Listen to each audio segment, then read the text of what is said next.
2025, the year of the snake. It was a really tough year in many ways for me personally, but also if we're looking at it politically, environmentally.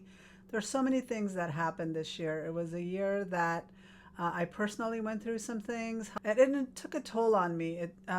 Looking back on it, I realized there were so many moments that I wasn't feeling very happy, and I experienced a lot of fatigue, a lot of physical symptoms that my back was hurting, my knee was hurting. There were so many other physical ailments that I went through. But emotionally, I felt depleted, I felt stressed, I felt overwhelmed. And looking back on it, I just wanted to do something as I look ahead to 2026. I decided that 2026 will be the year that I stop surviving and I want to focus on thriving. As I was reflecting back in November over this past year and realizing that it was a year full of ups and downs for me, I happened to stumble upon a book in my own personal bookcase called The Happiness Project by Gretchen Rubin.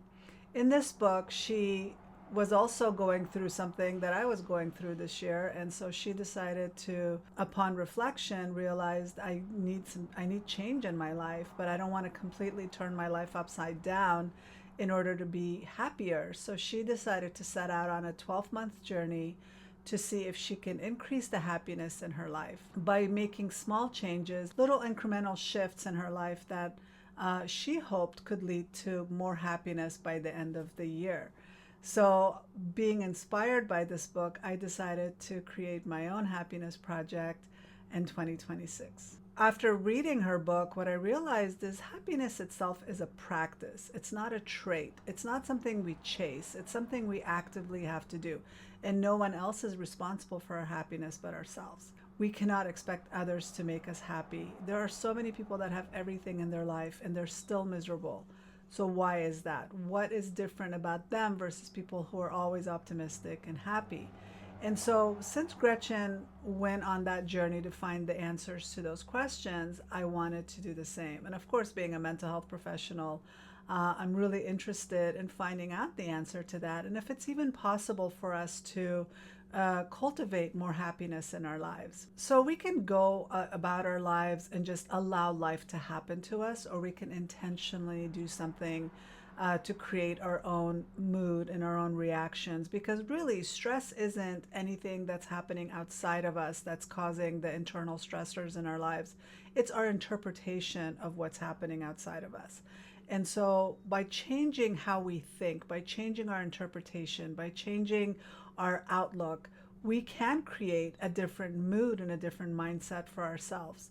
And being happy or focusing on our happiness is not selfish, because as Gretchen found out, when you focus on your own happiness and you show up as a happier person, you are kinder, you're gentler, you're more compassionate, you're more giving, and you're more generous with your love, with your money, with your time, because you're not feeling overwhelmed and stressed and overburdened.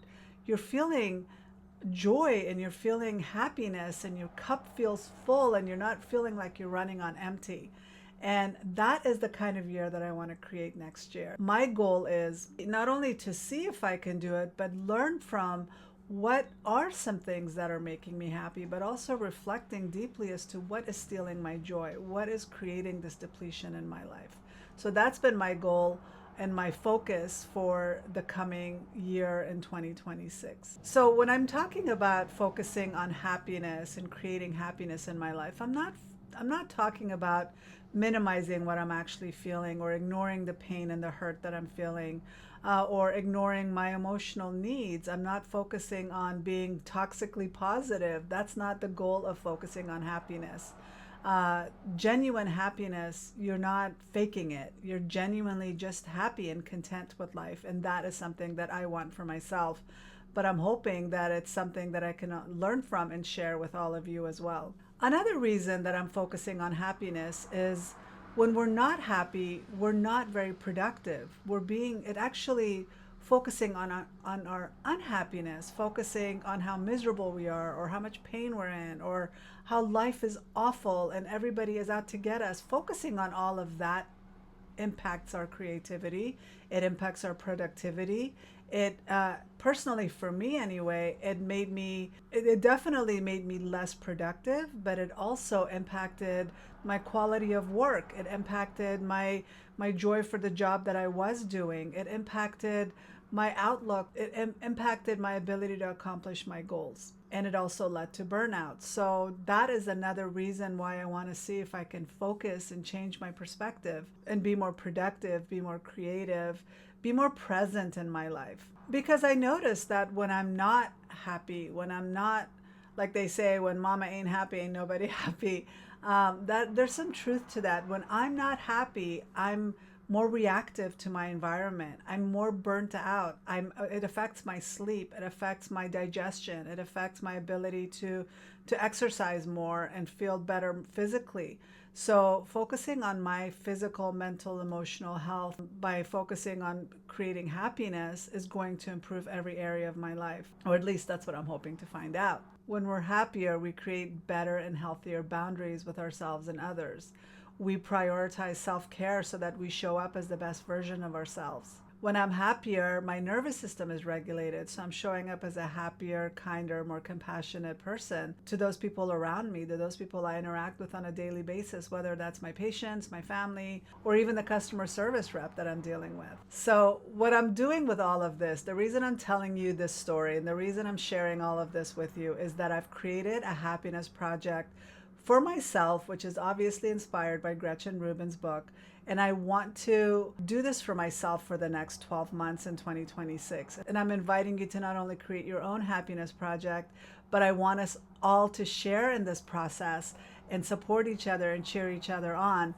And I've created this private community we can all go in together. There will be live monthly calls where I'll be supporting you and answering questions. And there'll be a theme for every month that we can focus on so that you're being guided basically for 12 months to see if we can all come up with a happier and healthier 2026. And so I'm inviting you to join me, and I'm inviting us to choose happiness as an intention for 2026, to see if we can maybe, through the support of our community, help us see what 2026 will be and see if we can make 2026 a happier and healthier year. So my question for you is, what kind of year do you think you will have if you choose happiness as a responsibility instead of a luxury? Because a lot of us, either we think it's just going to happen to us, or we're miserable because we're not happy, instead of realizing that it's something that we can do something about. So I hope you will join me. Go ahead and click the link below or visit drsikandri.com/happiness-project. And I hope to see you inside the community, and I hope that we can all cheer each other on and have the best, happiest 2026. Happy New Year.